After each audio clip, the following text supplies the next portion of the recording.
नमस्कार, आप live cities का खास कार्यक्रम देख रहे हैं सुबह की चाय और मैं हूं वसीम खान। देखिए, आज खबरों की शुरुआत करेंगे मुख्यमंत्री नीतीश कुमार से। देखिए, मुख्यमंत्री नीतीश कुमार भड़क गए अपने ही पार्टी के सांसद पर और देखिए कहते नजर आए, अरे खड़े हो जाइए, जहां हैं वहीं खड़े होइए। वहीं दूसरे तरफ मोदी के बॉस बने नितिन नवीन।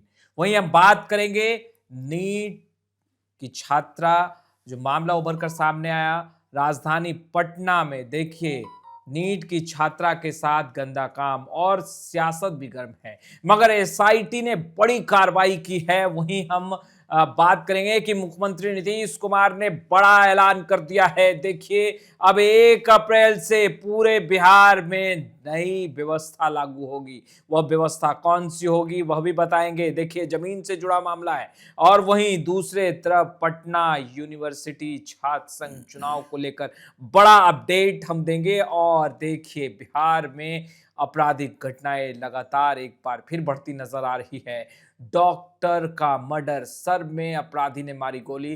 फ्रेम में आपको वरिष्ठ पत्रकार, जाने माने पत्रकार रवि उपाध्याय सर दिख रहे होंगे।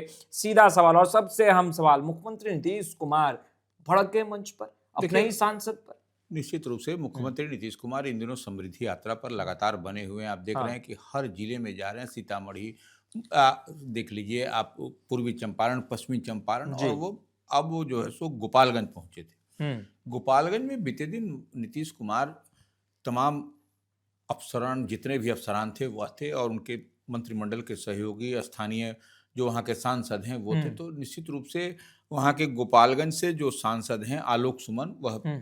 उन्हीं के एनडीए फोल्ड में ही है, जेडीयू के ही सांसद हैं। उस दरमियान वह जो जनता को जब संबोधित कर रहे थे मंच से ही, वो भड़क गए। भड़कने का मतलब है कि वह जनता को चाह रहे थे डिलीवर होना। हर हम्म। चीज जो मामला है, जो डबल इंजन की सरकार जो दे रही है, उसकी जानकारी लोगों को हो। तो ऐसे में वह बैठे हुए थे एक तरफ, तो वही जो है सो नीतीश कुमार उस पर भड़क गए और बोले कि आप उठिए, उठ करके हम्म। बोलिए और बोलिए कि क्या कर रहे हैं। तो यह जो हम्म। है सो नीतीश कुमार ने काम गिनवाया, कई सारी काम कर रहे हैं और उसमें मुफ्त 125 यूनिट बिजली दे रहे हैं, हम्म। तो वह भी बताया। और उसके साथ ही अब एक सौर ऊर्जा का प्लेट, माने सोलर प्लेट, हम्म। जो हर घर पर लगेगा, वह जो भी इच्छुक होंगे जो इच्छुक लगवाने के होंगे लिए। लगवाने के लिए, तो वह नीतीश कुमार ने कहा। और उसी पर जो हम्म। है सो बोले कि केंद्र में आप हैं, आप मेंबर ऑफ पार्लियामेंट हैं और वह बैठे हुए हैं। तो यही जो है सो नीतीश कुमार का तेवर वहां दिखाई पड़ा। हम्म। निश्चित रूप से नीतीश कुमार जब कनेक्ट करते हैं आम आवाम से, तो वो इतनी बात चाहते हैं कि सबको डिलीवर हो और इक्वली सबको यह पता चले कि क्या स्थिति, क्या परिस्थिति है, क्या डबल इंजन की सरकार आपको दे रही है। और इसी क्रम में जो है सो समृद्धि यात्रा नीतीश कुमार की देखी जा रही है। यह लगातार कई बार वो यात्रा कर रहे हैं। तो निश्चित रूप से समृद्धि यात्रा को आप डिकोड करिएगा तो समझ जाइएगा समृद्धि यात्रा का मतलब क्या होता है। बंगाल चुनाव से पहले मोदी के बॉस बने नितिन नवीन। देखिए, निश्चित रूप से 12वीं बार जो है सो मैंने ये जो 12वें अध्यक्ष के रूप में हम्म। नितिन नवीन बने हैं। आप बिल्कुल। देख रहे थे कि बिहार के लाल, बिहार की हम्म। माटी की खुशबू पूरे देश में बिखर रही है। हम्म। और जब दीनदयाल उपाध्याय जो भाजपा का राष्ट्रीय मुख्यालय है दिल्ली में, वहाँ पर उनका सब चल रहा था। अनाउंसमेंट भी हुआ बीते दिन। आपने देखा कि जो राष्ट्रीय चुनाव पदाधिकारी हैं उन्होंने घोषणा किया। उसके बाद से आप देख रहे थे कि वहाँ पर नरेंद्र मोदी थे, तमाम राजनाथ सिंह, अमित शाह जैसे तमाम दिग्गज बैठे हुए थे। और आपको निश्चित रूप से प्रधानमंत्री ने एक मैसेज दिया। हम्म। मैसेज क्या दिया? वही कार्यकर्ताओं के बीच में, यही देखिए, यही मैसेजिंग होता है। विश्व की पार्टी, बड़ी पार्टी का राष्ट्रीय अध्यक्ष होना कोई छोटी मोटी बात नहीं। और ऐसे में निश्चित रूप से नरेंद्र मोदी ने एक मैसेज आम आवाम को दिया कि ये हमारे अब बॉस हैं। बिल्कुल। जब प्रधानमंत्री ही जो उनकी पार्टी से हैं और प्रधानमंत्री ही कह रहा है कि हमारे यह बॉस हैं, तो नितिन नवीन के लिए, बिहार के लिए, देशवासियों के लिए यह समझने वाली बात है और गौरवान्वित होने की बात है। बिहार के लोग, विशेष करके पूर्वांचल के लोग, तो गौरवान्वित ही हैं। लेकिन निश्चित रूप से नीतीश कुमार, देखिए, नितिन नवीन की जो हम लोग बात करते हैं, वह दिखाई पड़ता है कि 46 वर्ष की आयु में ही वह 46 वर्ष का भाजपा हुआ। 46 वर्ष के देखिए पार्टी का, 26 वर्ष से की उम्र में पहली बार वह विधायक बने और 46 वर्ष की उम्र होते होते वह राष्ट्रीय अध्यक्ष बने। तो कहीं न कहीं उनमें यह मादा है नितिन नवीन में। तभी जो है सो उनको ऑप्ट किया, सेलेक्ट किया, इलेक्ट करके उनको अध्यक्ष बनाया गया है। तो बिल्कुल। निश्चित रूप से यह एक बड़ी बात है और भाजपा के अब राष्ट्रीय बॉस बने हैं। हम्म। बंगाल में चुनाव होना है। आप देख सकते हैं कि बिहार के लोग, पूर्वांचल के लोग आपको बंगाल में किस कदर हैं। तो बिल्कुल। यहाँ पर निश्चित रूप से पेनिट्रेशन आपको नितिन नवीन का वहाँ दिखाई पड़ेगा। जिम्मेदारियां बढ़ी हैं और सामने चुनाव भी है, बंगाल चुनाव है। मगर सर बिहार में हम आते हैं और बिहार की राजधानी जब पटना हम पहुंचते हैं और पटना की तस्वीरें और अभी जो फिलहाल नीट की जो छात्रा के साथ हैवानियत का मामला उभर कर सामने आया, मौत, और उसके बाद कई सवाल जिला प्रशासन सरकार पर भी उठते नजर आ रहे हैं। मगर प्रशासन अब बड़ी कार्रवाई करते हुए नहीं कदम देखिए, आगे बढ़ा हम रही। देखिए एक बात समझ लीजिए, गृह मंत्री आपको सम्राट चौधरी हैं। हाँ। पुलिसिंग की व्यवस्था कंप्लीट बदली हुई है। हम्म। ऐसे में आप एक एक बिंदुवार ढंग से आप देखिएगा कि हम्म। सब कुछ होता हुआ दिख रहा है। तमाम एडीजी स्तर के अधिकारी जो है सो लगे हुए हैं, पारसनाथ जैसे अधिकारी, और वो जो है सो सीआईडी में है एडीजी, वह जाकर के देख रहे हैं एसआईटी को देख।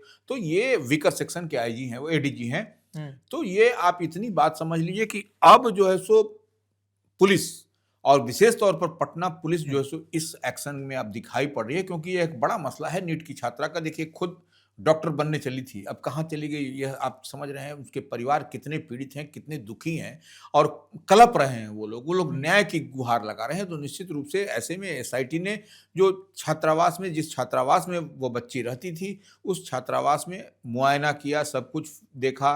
एसडीपीओ स्वयं गए थे, तमाम पुलिस व्यवस्था थी, और उसके बाद से देख छानबीन के बाद जो सो उसमें ताला बंद कर दिया गया छात्रावास में। सब कुछ, जितनी बच्चियां रहती थी वह लोग धीरे धीरे करके, क्योंकि इतनी बड़ी वारदात होने के बाद कोई बच्ची अब वहाँ रुकना और टिकना नहीं चाह रही है।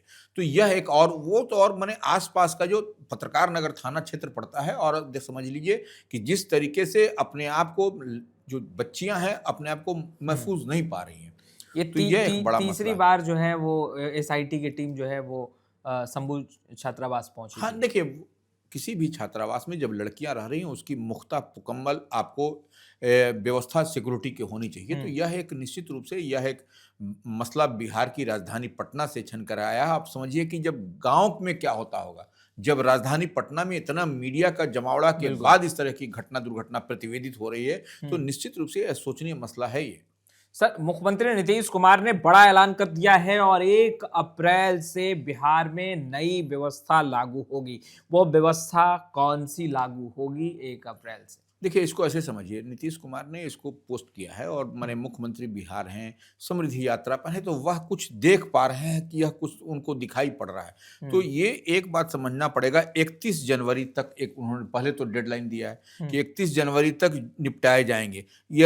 क्या निपटाए जाएंगे? जमीन मापी से लंबित आवेदन, जो भी लंबित आवेदन है जमीन मापी से, वो उसको निपटाया जाएगा, नंबर 1। और इसमें क्या होगा, जो इसमें है कि आपको जो इसको सरल बनाया जाएगा।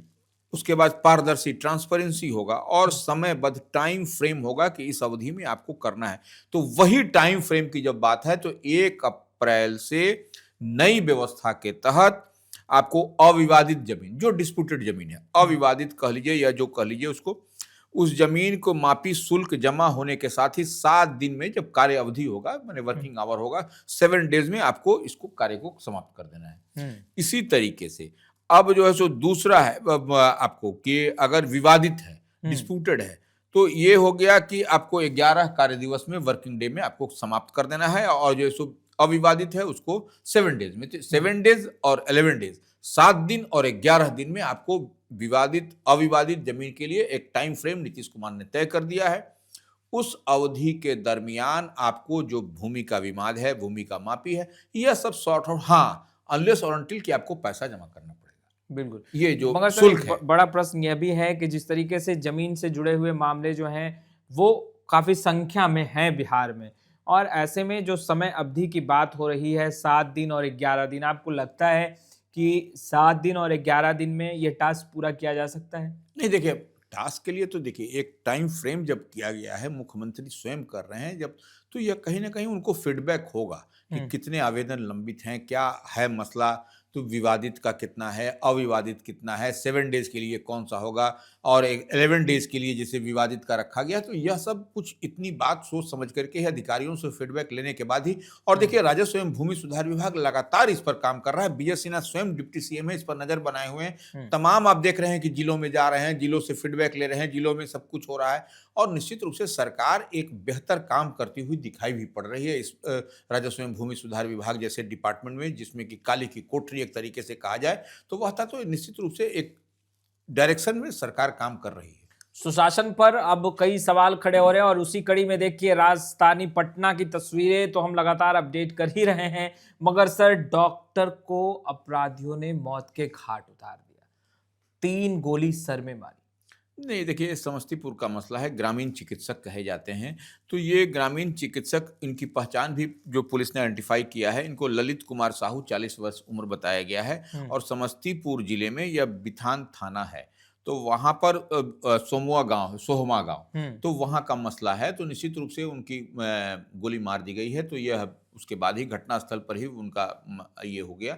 तो ये निश्चित रूप से एक बड़ी बात है। यह एक चुनौती पुलिस के समक्ष है कि पुलिस कैसे, लेकिन जो मामले निकल करके आ रहे हैं यह कुछ माने लड़की के साथ एव टीजिंग का मामला है। इसी से परेशान होकर के यह जो ग्रामीण चिकित्सक थे उन्होंने मना किया होगा, उसी के रिवेंज में यह दुर्घटना हुई है। हालांकि पुलिस जो है सो कार्रवाई कर रही है। यहाँ पर पटना यूनिवर्सिटी यानी पटना विश्वविद्यालय छात्र संघ चुनाव को लेकर छात्र धरने पर बैठे थे। सर अभी ताजा तरीन क्या अपडेट निकलकर सामने आ रहा है, कब होगा चुनाव, कुछ देखिए अपडेट? पटना विश्वविद्यालय में जो प्रतिष्ठित विश्वविद्यालय है, इसमें छात्र संघ का चुनाव होते रहता है और छात्र संघ का चुनाव कराने की मांग को लेकर के आपने देखा था कि छात्र जो है सो धरने पर बैठे हुए थे। और अब तो विश्वविद्यालय प्रशासन की ओर से कहा गया है कि सीनेट की बैठक होगी, उसी में तय होगा क्या कैसे लाइन ऑफ एक्शन होगा, कब चुनाव होगा। लेकिन यह जो बात छन करके आ रही है कि जनवरी के अंतिम सप्ताह में या इसको नोटिफिकेशन निकलेगा और फिर उसके बाद शेड्यूल जारी कर दिया जाएगा। तो यह एक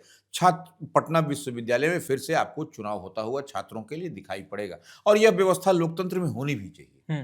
तो आपने सुना वरिष्ठ पत्रकार रवि उपाध्याय सर को, तमाम जो खबरें हैं वो लगातार अपडेट कर रहे हैं हम और पल पल की तस्वीरें लगातार आप तक पहुंचा रहे हैं। तो अब तक आपने हमारे चैनल को सब्सक्राइब नहीं किया है, तुरंत सब्सक्राइब कर लें। आपका बहुत बहुत शुक्रिया।